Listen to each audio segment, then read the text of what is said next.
Maut di ketinggian 2000 meter. Mendaki gunung adalah hobiku. Aku mencintainya sejak masih duduk di bangku kelas 3 SMP. Saat itu usiaku baru 15 tahun. Banyak orang bertanya kepadaku, kenapa aku hobi naik gunung? Jawabannya adalah, karena aku suka, entah bagaimana menjelaskannya secara rinci. Hal yang paling aku sukai adalah ketika kita berada di puncak, kemudian dari sana dapat melihat pemandangan indah sebuah kota. Lampu-lampu yang beraneka warna memberikan rasa tersendiri bagiku, apalagi kalau ditemani jagung bakar dan minum kopi. Di usiaku yang saat itu sudah menginjak 27 tahun, sudah banyak gunung yang aku daki di Sentaro, Indonesia, khususnya Pulau Jawa. Dan sekarang aku kembali akan mendaki sebuah gunung di Jawa Barat yang sebelumnya pernah aku daki. Namun, kali ini dengan orang-orang yang berbeda dengan sebelumnya. Di mana dulu aku mendaki bersama teman-teman dan kakak-kakak kelasku semasa SMA, sekarang aku bersama teman-teman semasa kuliah. Aku suka gunung ini karena dapat melihat pemandangan sebuah kota pas dengan kesukaanku.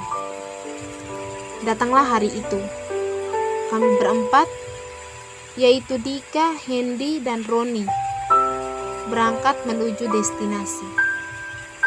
Perjalanan kami berjalan dengan lancar, dan untungnya kami semua sudah cukup berpengalaman dalam pendakian gunung. Hanya jam terbangnya saja yang berbeda. Roni memiliki jam terbang yang lebih tinggi daripada kami bertiga. Dengan begitu, tidak ada yang perlu dikhawatirkan ketika pendakian nanti. Mereka semua adalah teman seangkatanku semasa kuliah, tetapi berbeda jurusan.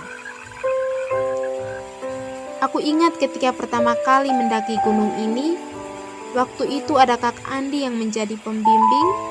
Dia sangat berpengalaman. Kak Andi mengajarkan banyak ilmu tentang pendakian.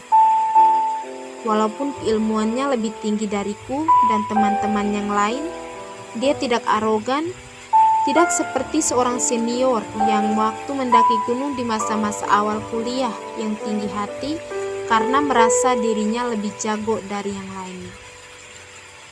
Salah satu hal yang tidak jauh dari dunia pendakian gunung adalah cerita mistis yang berhubungan dengan tempat pendakian. Setiap gunung memiliki ceritanya masing-masing. Beberapa ada yang nyata, ada juga yang mitos. Singkat cerita, setelah melalui perjalanan panjang, kami berempat sampai di ketinggian sekitar 2000 meter di atas permukaan laut. Lalu kami mendirikan kemah di sana. Dari situ aku dapat melihat pemandangan kota Bandung yang indah. Lampu-lampu penerangan dari bangunan tampak berkelap-kelip seperti bintang di langit, sedangkan lampu-lampu dari kendaraan tampak seperti bintang jatuh yang bergerak sangat pelan. Cuaca saat itu cerah, tetapi suhu terasa dingin hingga menusuk tulang. Ketika melihat pemandangan itu, tak ada rasa lain yang muncul dari dalam diriku selain rasa kagum pada keindahan ciptaan Tuhan Yang Maha Esa.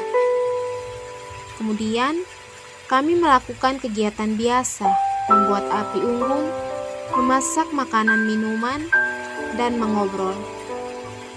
Ada pepatah kalau kita berkemah, maka kita akan tahu karakter dari masing-masing anggota. Menurutku memang ada benarnya, tetapi itu tidak mutlak.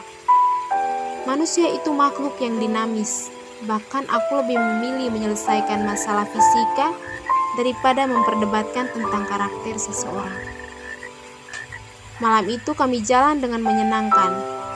Selesai makan, aku kembali melihat pemandangan kota sambil merekamnya menggunakan kamera, membuat video dokumentasi pribadi. Tak lupa aku memberikannya narasi. Dika, Hendy, dan Roni terlihat sedang bermain kartu sambil merokok dan minum kopi.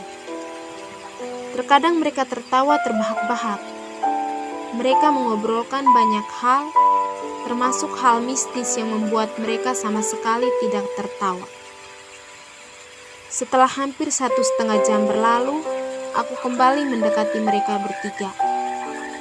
Awalnya aku mengira semuanya biasa-biasa saja, tetapi ketika aku bercakap-cakap dengan Roni, ada yang aneh. Bicaranya melantur seperti orang gila. Kulihat Tika dan Hendy. Mereka diam seperti orang yang sedang pusing. Tangannya memijit-mijit dahi, matanya sipit dengan kantong mata yang berat, dan kulit wajahnya merah. Aku curiga dengan apa yang terjadi pada mereka. Kutemukan botol minuman keras di belakangnya. Aku mencium bau alkohol dari mulut mereka masing-masing. Mereka mabuk.